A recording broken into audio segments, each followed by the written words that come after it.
VIP का नाम लेने से क्यों डर रही है? उस वीआईपी के बारे में आप लोगों को पता है, आप सारा इंडिकेट भी कर रहे हैं, लेकिन खुलकर नाम क्यों नहीं ले रहे? उसका कारण क्या है? किस वजह का डर है?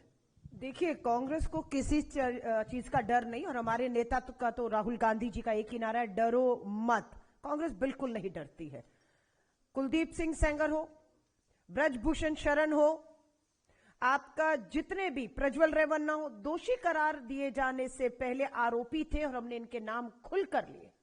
आज भी हम लोग जो नाम अंकिता भंडारी के पिता ले रहे हैं, मैंने दोहराए हैं, अजय कुमार का नाम है, दुष्यंत कुमार का नाम है, रेणु बिष्ट का नाम है, सबके नाम तो मैंने इस प्रेस कॉन्फ्रेंस में लिए और हम खुलकर ले रहे हैं, उनके परिवार भी ले रहे हैं। लेकिन कानूनी कार्रवाई करके यह साबित किया जाए कि यही वो वीआईपी थे, इससे सरकार और कानून प्रक्रिया कहां कमजोर पड़ रही है। हम कहते हैं कानूनी तौर से फास्ट ट्रैक में अब सीबीआई को, एसआईटी ने तो नहीं बताया कि ये वो वीआईपी हैं। अगर ये नहीं है तो कौन से वीआईपी थे? अगर कोई भी नहीं था तो क्यों आधिकारिक रूप से मुख्यमंत्री धामी आगे आकर नहीं कहते कि कोई वीआईपी नहीं था, या फिर बोले हाँ वीआईपी थे, इन पे शक था, इनसे जांच हो गई, उन्होंने क्लीन चिट दे दी। बताए तो सही। हम तो आज भी कह रहे हैं यही कुछ वीआईपी लोग हैं, जो विधायक हैं, जो सांसद हैं, जो ऑल इंडिया भाजपा के प्रभारी हैं वहां के, जिनका आना जाना है, जिनकी बेशर्मी से जन्मदिन पर अभी एक तरफ लोग सड़क पर आंदोलित थे और वहीं दुष्यंत कुमार के जन्मदिन की बधाइयां उनके घर पर जाकर दी जा रही थी, और वहां पर अंकिता भंडारी के पिता और लोग सड़कों पर थे।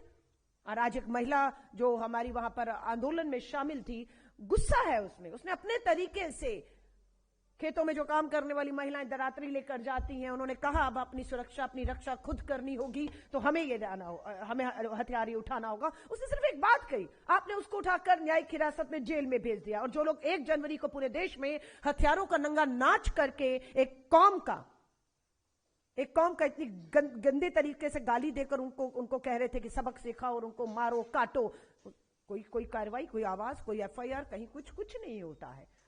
सो हम लोग बिल्कुल नहीं डर रहे, हम खुलकर बैठे, हम बता रहे हैं, नाम अपनी प्रेस कॉन्फ्रेंस में भी आधिकारिक रूप से लिए गए हैं। पर बात है कि सीबीआई की तरफ नजर रहेगी कि वो बताता है कि वो वीआईपी कौन था जिसको खास सेवाएं देने का दबाव अंकिता भंडारी बेटी पर था, और उसने इनकार किया, बहादुर बेटी ने, और उसको जो है अपनी जान गंवानी पड़ी। उत्तराखंड सरकार ने सीबीआई जांच की सिफारिश की है, लेकिन आप लोगों की मांग थी कि सुप्रीम कोर्ट के सिटिंग जज या हाई कोर्ट के सिटिंग जज की अगुवाई में वो जांच हो। क्या आप जांच से संतुष्ट हैं? अभी भी आपकी मांग यही रहेगी? नहीं, मैं फिर कह रही हूं, हम इस मांग को अभी भी मांग रहे हैं, खाली सीबीआई नहीं, हमारी बिल्कुल मांग है जिसपे हम आज भी खड़े हैं कि सिटिंग जज के अधीन ये पूरी जांच होनी चाहिए और जल्द होनी चाहिए, 2-3 साल नहीं, 6-8 महीने 2026 में ही उम्मीद करते हैं कि वो वीआईपी सामने आएगा, और जिन्होंने भी सबूत नष्ट किए या करवाए उसमें उनपे सख्त कानूनी कार्रवाइयां हों।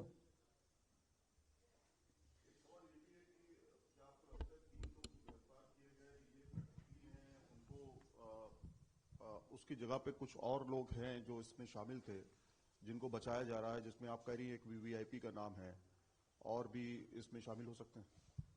देखिए, इसमें पुलकित आर्य जो रिजॉर्ट को चला रहा था, जो भाजपा के ही नेता विनोद आर्य का बेटा है, तो बिल्कुल रिजॉर्ट बाप का है, बेटा चला रहा था, और बेटा ने अपने 2 साथियों के साथ, जिनको दोषी भी करार दिया गया, माना कि गलत काम था, हत्या उन्होंने ही की है, दोषी करार देकर जेल गए हैं।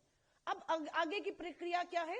वीआईपी कौन था जिसको सेवा देने का दबाव था, उसे भी सजा होनी चाहिए, वो भी सामने आना चाहिए। दूसरा, रेणु बिष्ट का कहना है कि बुलडोजर उन्होंने चलाया, उन पे भी कार्रवाई होनी चाहिए, क्योंकि अपने शव के मिलने से 1 दिन पहले बुलडोजर चला के सारे सबूत नष्ट कर दिए, क्योंकि आपको पता था हत्या हो गई है, शव आने वाला है और बिल्कुल लोग सड़कों पर आएंगे। इसलिए आपने अपने बचाव में ये कहा कि देखिए हमने बुलडोजर पर, लापता बेटी के मामले में बुलडोजर चल गया। कोई लापता होता है और बुलडोजर चलाते नहीं होता, लेकिन आपको पता था हत्या हो गई है, आपको पता था वीआईपी को सेवा देने के नाम पर हत्या हुई है, आपको पता था शव अगले दिन पुलिस बरामद करने वाली है, और आपने 1 दिन पहले आपने बुलडोजर चलाकर कार्रवाई नहीं की, आपने सबूत नष्ट किए। तो बिल्कुल, अब मैं आपसे दोबारा कह रही हूं, 3 तक नहीं रुक रही है बात उन वीआईपी जिनको सेवा देने के लिए बात थी, ये तीनों उगलेंगे, लेकिन ये तीनों नहीं उगलेंगे कि उनको पता हम बाहर आ जाएंगे। सो वो वीआईपी कौन था, बुलडोजर चलाने का आदेश साफ रेणु बिष्ट कह रही हैं, दोषी इसमें साफ दिख रहे हैं। आपके पुष्कर धामी मुख्यमंत्री हैं, उन्होंने आदेश दिए थे और उत्तर प्रदेश के मुख्यमंत्री से सबक लेकर इन्होंने ये किया और वो उन्होंने किया है, वो भी शामिल है।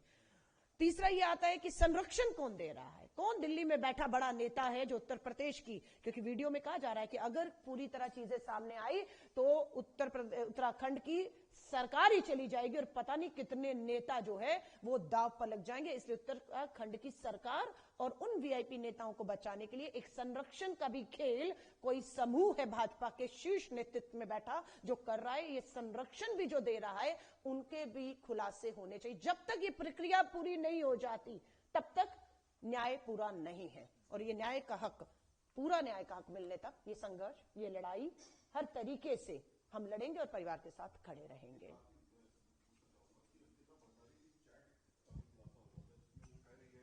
हमारे पर दबाव बनाया जा रहा है। वो चैट भी सामने आई थी, क्या उस चैट को लेकर के आप कुछ डिटेल्स आप लोग ले रहे हैं कि चैट में किससे उसके दोस्त से बातचीत हो रही थी उस चैट में? देखिए मैं फिर और कहूंगी, उसी से ये खुलासा हुआ था कि कोई वीवीआईपी है जिसको सेवाएं देने की बात की जा रही है चैट के। उर्मिला है ना जिसका नाम है, उर्मिला, हाँ